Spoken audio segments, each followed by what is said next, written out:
paz do Senhor.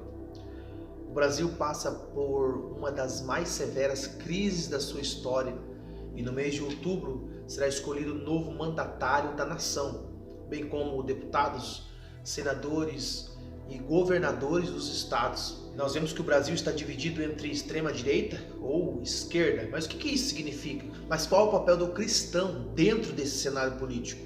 Vale lembrar e deixar bem claro que o cristão verdadeiro não defende bandeira política nenhuma. Nossa confiança está somente em Deus. Nós não estamos apoiando e nem apoiamos bandeira política nenhuma. Nós confiamos e cremos somente em Deus. Salmos capítulo de número 118, versículo 8 e 9. Olha o que o salmista Davi diz assim: é melhor confiar no Senhor do que confiar no homem. É melhor confiar no Senhor do que confiar nos seus príncipes. Salmos capítulo de número 121, versículo 1 e 2 também o salmista diz: eleva os meus olhos para os montes, de onde me virá o socorro? O meu socorro vem do Senhor, que fez os céus e a terra. Isso não nos isenta de ser participativo da política, até porque nós vivemos em um país democrático, onde todos nós temos o direito de votar e ser votado. Então, enquanto cidadão brasileiro, nós temos que cumprir sim nossas obrigações como cidadão, e o voto é uma delas. No passado, se tinha uma ideia que os cristãos deveriam ser separados do processo político. Esse erro conduziu muitos fiéis à alienação. A alienação é a transferência de uma responsabilidade para outra pessoa. Você transfere para outra pessoa a responsabilidade. Isso é o grande problema, porque depois nós não vamos poder colocar a culpa no político, no erro que ele está cometendo. Como igreja, como sal e luz, que o próprio Jesus disse que nós somos o porta-voz do Evangelho do Reino. E como porta-voz do Altíssimo, nós temos que denunciar a corrupção e os erros políticos. Nós temos que sim se manifestar contrário a qualquer tipo de corrupção, embora seja, quem sabe, naquela pessoa que nós demos o nosso voto de confiança. Se ele errou, não importa quem seja, nós temos que denunciar a corrupção. Nós não podemos se acostumar com coisas assim que vão levando o homem cada vez mais para o abismo ou para o inferno. Também nós temos que vigiar e cuidar muito com as leis ou com o projeto de leis que estão nas esferas legislativa, e que essas mesmas leis confrontam a nossa fé, confrontam o que a gente acredita. Então, se nós ficarmos, quem sabe, longe, distante da política e não nos envolvermos, corre o risco de amanhã depois estas mesmas leis serem aprovadas. E depois de ser aprovadas, o que a Bíblia diz? Que nós devemos obedecer essas leis. Então, por isso que o cristão precisa sim ter uma noção sobre a política. No nosso país, a cada 2 anos tem eleições. Cada 2 anos nós elegemos prefeitos, depois de 2 anos nós elegemos presidente, governador, senador, deputados em si. Então o brasileiro ele tem uma grande ferramenta na sua mão, que é a política. É claro que, como eu disse, nós cristãos não acreditamos que o homem em si vai governar o nosso país e tudo vai melhorar, porque nós confiamos e cremos só em Deus e sabemos que o homem é falho. Não é por causa disso que nós temos que nos isentar da política, que nós temos que deixar ela de lado, porque ela faz parte. Como eu disse, as leis que serão estabelecidas vão reger a nossa nação, e a Bíblia nos manda obedecer essas leis. Como nós devemos nos portar diante da situação das eleições que estão por vir? Eu separei para você 5 passos essenciais para você escolher o melhor candidato. E é claro que esses passos aqui é para alguém que é cristão, ou seja, para alguém que tem a Bíblia como manual de conduta e fé.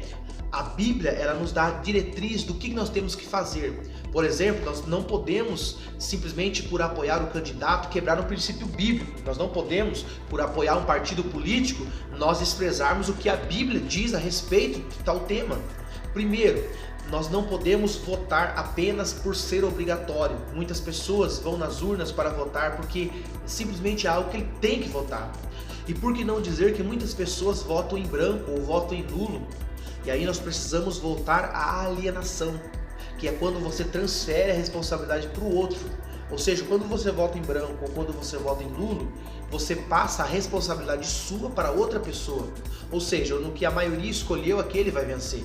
Só que depois você não pode reclamar do governo, você não pode reclamar de desvio de dinheiro, você não pode reclamar de corrupção, até porque você foi omisso naquilo que você deveria ser participativo.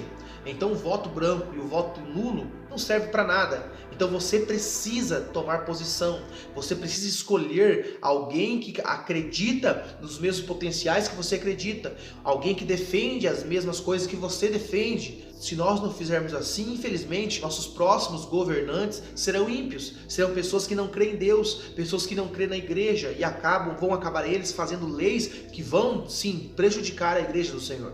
O segundo passo é conhecer o histórico do candidato, é saber se ele tem um preparo moral, emocional e intelectual para o cargo. Quais são as ideologias dele?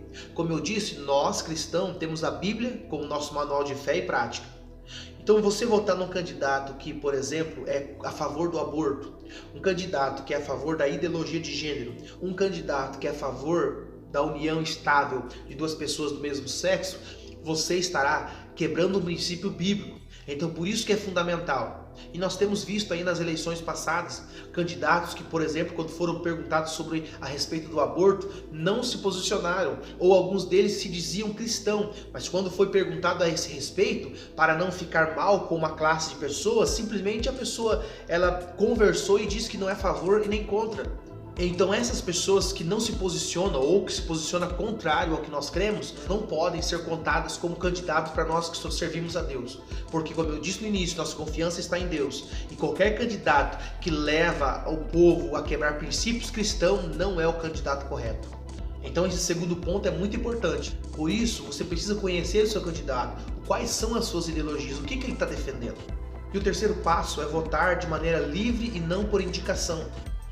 Hoje, com a internet, com a televisão, nós conseguimos informações suficientes de qualquer pessoa pública. Você pode digitar na internet o nome dele, você pode procurar assistir, quem sabe, o jornal que vai dar informação a respeito daquele candidato. Então hoje ninguém vota por engano. É impossível você não conhecer a pessoa. É claro que pessoalmente é difícil, mas hoje você tem as mídias sociais, hoje você tem as reportagens, hoje você tem o jornal, hoje você tem os meios de comunicação que vai te fazer saber a respeito daquele candidato.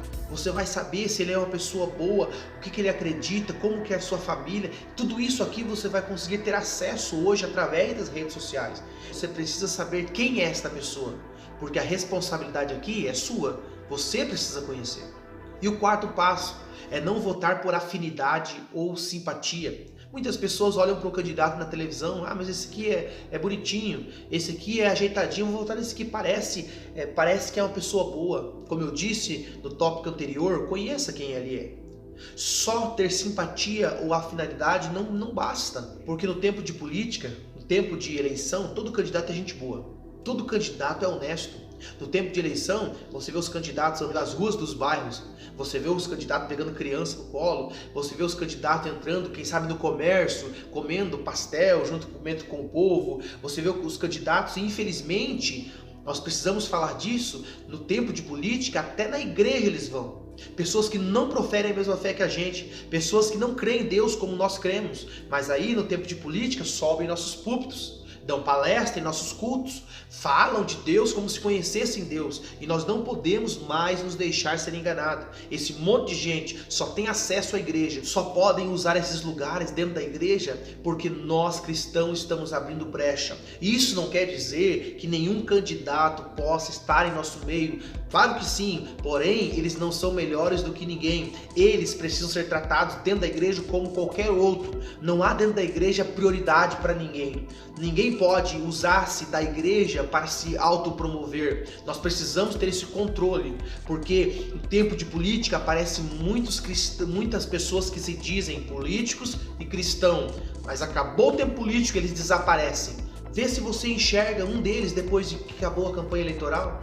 Vê se eles visitam a tua igreja quando acabou o tempo político. Nenhum deles visita. Por quê? Porque o importante para eles aqui é o tempo da política, é conseguir o voto. E quando eles conseguem, eles desaparecem. Então essas pessoas precisam ser analisadas. Ou seja, você pode muitas das vezes ter votado em uma dessas pessoas.